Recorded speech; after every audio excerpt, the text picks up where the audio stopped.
what the hell else are we talking about? Of course, we're talking about the offense. Yeah. Screaming about the offense.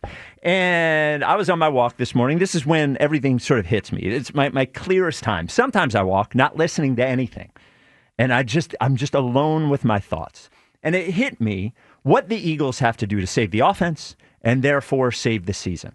Here are some things we know that I think we can all probably agree on.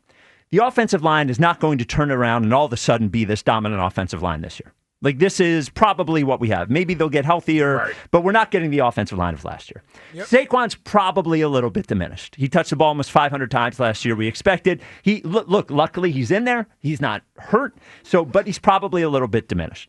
We do know Jalen is, as a quarterback, probably not a pass-first guy, not a guy you're going to want to go out there throwing 40 times every game. And the final thing that is insane is they're not going to replace Kevin Patullo. And nor is it the right thing to replace Kevin Patullo. The fact that everybody wants Nick Sirianni to call the plays, everybody wants Nick Sirianni as far away as possible for the offense. They're not bringing in some offensive coordinator from outside the building 11 weeks into the season. It's not happening. It's not even the smart thing to do. So I think you and I agree on all those three things. That's true. So here is where the clarity comes for me. Mm-hmm. If I were to ask anybody, what are Jalen's 3 best attributes as a quarterback? Everyone would say one of them is running. He is good at running the football. In fact, I heard last year that one of the reasons that Saquon was so good at running the football is because Jalen also was good at running the football. Yet, he's decided he shouldn't do it very much this year. To fix the offense, I think Jalen Hurts needs to run the ball 8-10 times a game.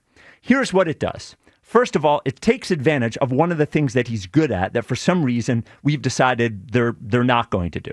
It creates some leverage for the offense. It gives them what you want is sort of a numbers advantage on offense that we haven't been able to have. It's just been man to man to man to man, and we haven't been able to beat that because we've been failing. One guy on the offensive line has failed every single time. It gives us sort of a one-person advantage. It gives the defense something else to worry about. If he does it for 3 games, maybe it changes the whole rest of the season.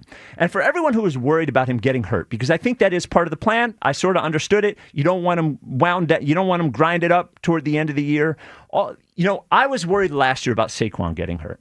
And everyone told me, and they were right, and I was wrong. Don't worry about him getting hurt. You got to win the game that's in front of you. If it takes 28 carries, we got to win this game. So here I look at a season that I know they're 8-3, but to a certain extent is on the brink. Nobody can figure out what is different about the offense. We're not adding players. We're not changing the offensive coordinator.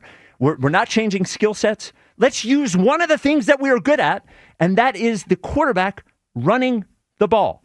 And if you're worried about him getting hurt, I want to get to the point in the season where it actually matters, that we're saving him for, And I think they need to do something drastic, and I think Jalen running the football is that thing. This is where we've gotten to. Yes. Yeah, this is where we've gotten to. Yes. I'm not going to even necessarily blame you. I'm not.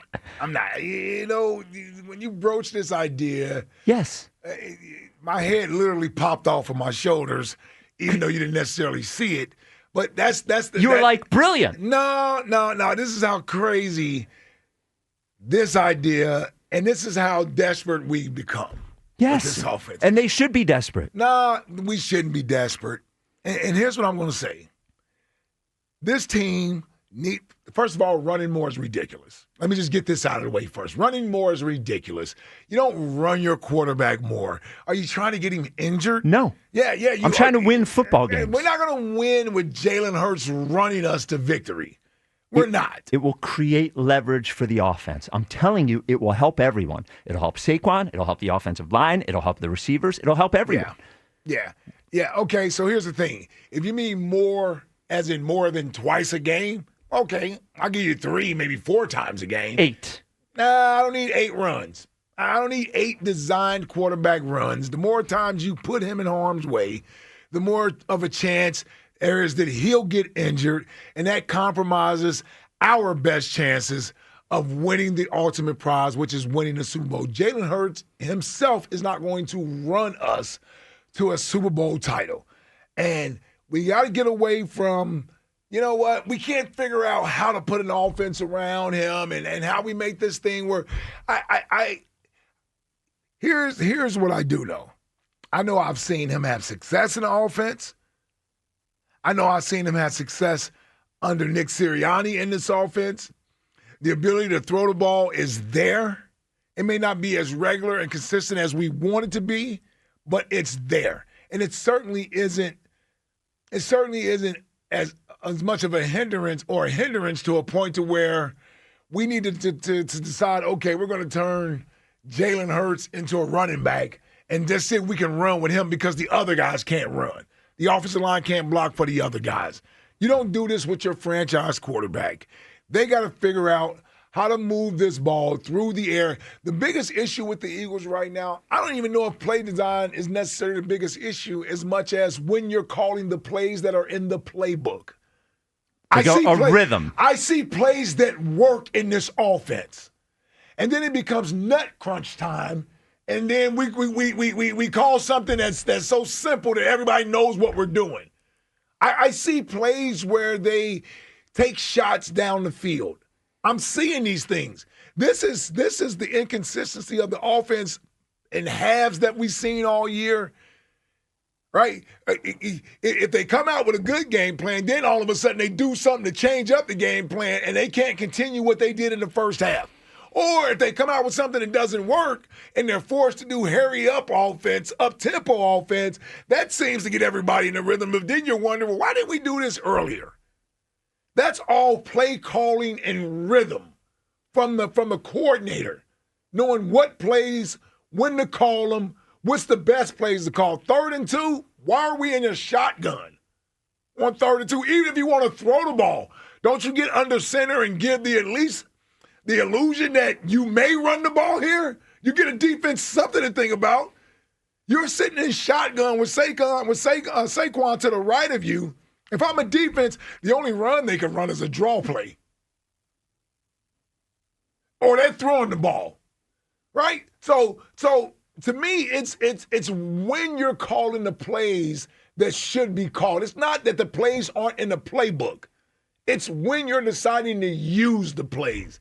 And that's what I'm not saying. And that's what they need to do. Not put Jalen in harm's way. 215-592-9494. What do you think of Jalen running the ball more to fix the offense? The last thing I'll say about it before we give a next question, because we have a great prize today for next question. Sometimes we do it for fun. Today we're doing it for fun and a prize. You often talk about what happened to 2022 Jalen. What happened to 2022 Jalen? Still asking that. 2022 Jalen ran 165 times in 15 games. That is 11 times a game. He was younger. 3 years younger. He ain't 34. He's 26.